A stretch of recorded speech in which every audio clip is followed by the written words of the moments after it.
African American History, A Journey of Liberation, 2nd edition, by Dr. Molefi, Kete, Asante. Introduction by the author. I clearly remember the time I first met Malcolm X. It was August of 1963. It was after I had met Martin Luther King Jr.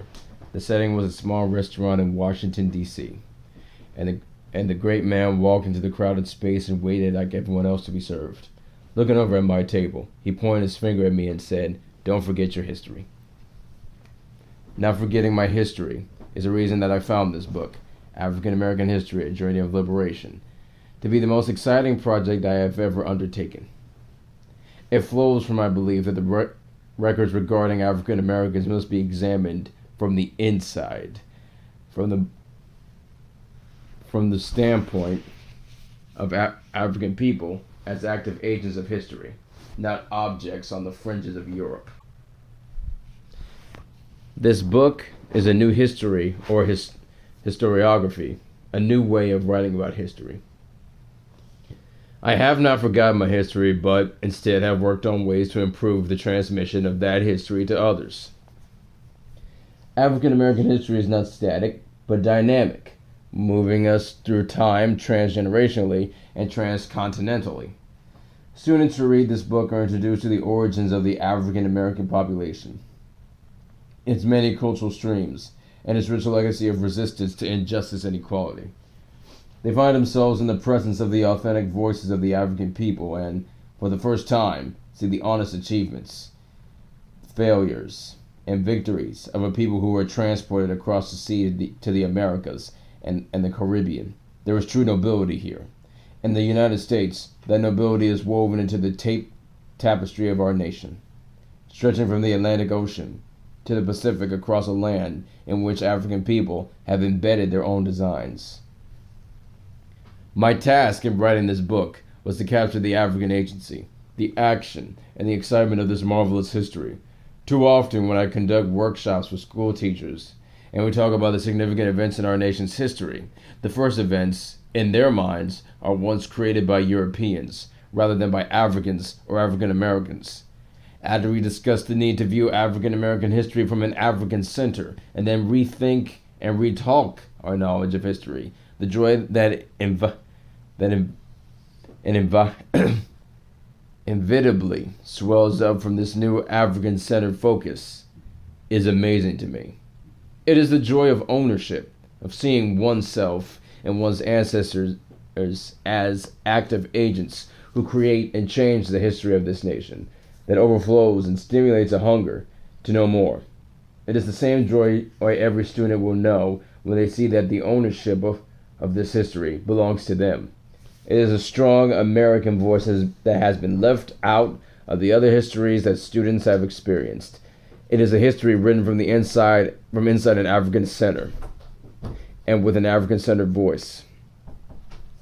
It sings the praises of our ancestors as it tells the honest story of the valuable insight about our present and future. No, I have not forgotten my history. Join me now on a journey of great anguish and great joy. We have preserved on this journey of liberation, and I hope that in the telling of this story from an African-centered voice, the journey will come alive in all of its nobility and majesty. It will be a liberating experience for every reader. Dr. Molefi, Kete, Asante. Chapter 1. No, that is not chapter. Part 1. Where is it? Oh, yes. A rich legacy.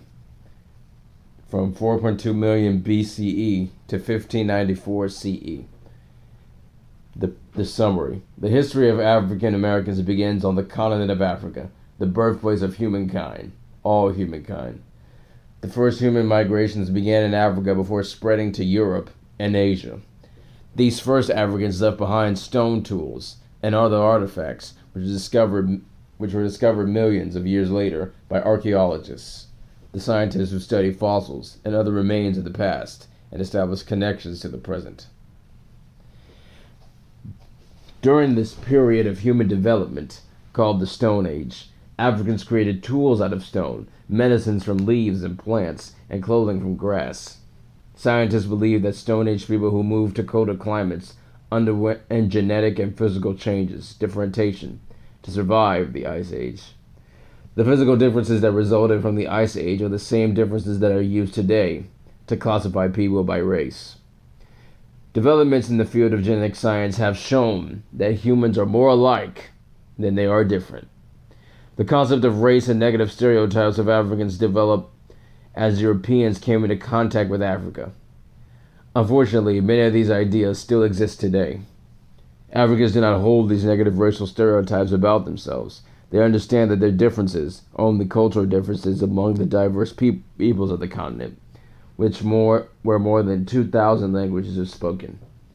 Africa is a very large continent. A special map, called a Peters projection map, shows the true land size of Africa. 3 of the world's greatest rivers flow through the continent. Many of Africa's greatest civilizations developed along their banks. Chapter 1. Powerful Ancestral Bonds. A Common Ancestry. The history of African Americans is a journey through time, across continents and oceans, races and cultures, past and present. It is the journey of a people which began on the continent of Africa, a land of many firsts and the birthplace of all humans. Along the way, humans shared a common ancestry, a powerful bond between people who share the same origins. The time will come when this bond will be tested by acts of injustice and inhumanity, which so often seem to go hand in hand with human development. At the turn of this new millennium and the dawn of the 21st century, advances in technology and science are providing proof of the strong genetic bonds that make humans more alike than they are different. Science also continues to affirm the fact that many African Americans already embrace Africa as the motherland, the birthplace of the ancestors who came centuries before. The theory that modern humans evolved from African origins is supported by recent DNA studies of genetic material transmitted only through females. DNA is a genetic code that carries information about cells and controls heredity.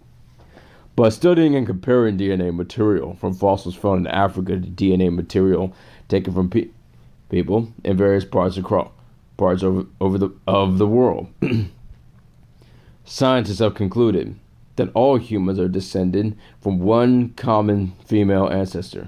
Scientists refer to this woman as Eve. From their studies, scientists have determined that Eve was the small, muscular young woman who lived in Africa between 100,000 and 200,000 years ago. This finding supports the theory of monogenesis, one common origin. It is a part of a growing body of evidence that human history started in Africa. The origin of modern humans goes back to a time before recorded history, known as prehistory. During prehistory, there existed small human-like creatures called hominids. The first hominids to appear in Africa were called Australopithecines. The oldest of these, Australopithecus ramidus, is documented by only a few bone fragments. Much more is known about Australopithecus afarensis, which was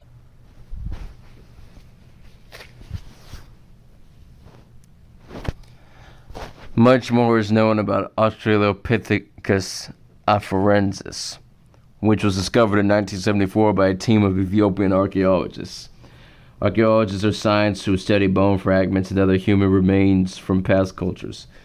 The Ethiopian team, led by Donald Johansen, an American archaeologist, found the fossilized skeletal remains curled up like a fetus in the semi-arid region of the East African country of Ethiopia. The Ethiopians named the skeleton Dinknesh, and the Americans named it Lucy.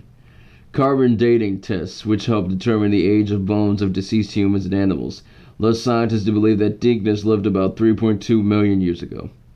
Other data suggested that she lived in an environment that was rich with water, food, and natural places for shelter and protection, such as rock ledges and huge trees. Archaeologists have discovered so many other fossils in East Africa that they refer to the continent of Africa as the cradle of the species, the original home of humankind. The first human migrations began in Africa as small groups of people moved from place to place. As prehistoric Africans evolved and developed, some of them moved beyond the borders of Africa to new lands in the unpopulated regions of Europe and Asia. Those who stayed in Africa also migrated often, leaving behind a trail of tools and other artifacts that offer clues to their existence. In 1972, Richard Leakley, a Kenyan archaeologist, found a stone tool left by a hunter and toolmaker 3 million years ago near Lake Turkana in East Africa.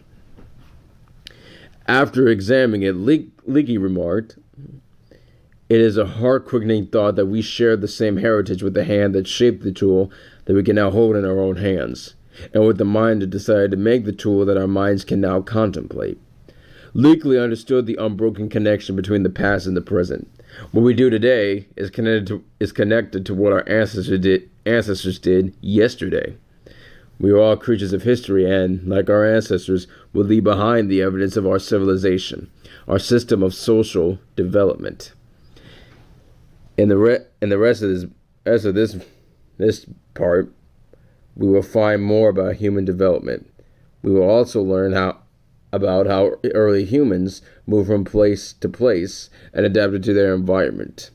We will go back to the Stone Age, one of the longest periods of prehistory, and about Africa's golden age of discovery and achievement. We will see the diversity of the continent, its geography, ethnic groups, and cultural identities. By the end of this part, we will have a thorough understanding, of the people who gave Africa its rich legacy and who later faced the horrors of the world's largest forced human migration. African Americans are some of their descendants. And this concludes Chapter 1.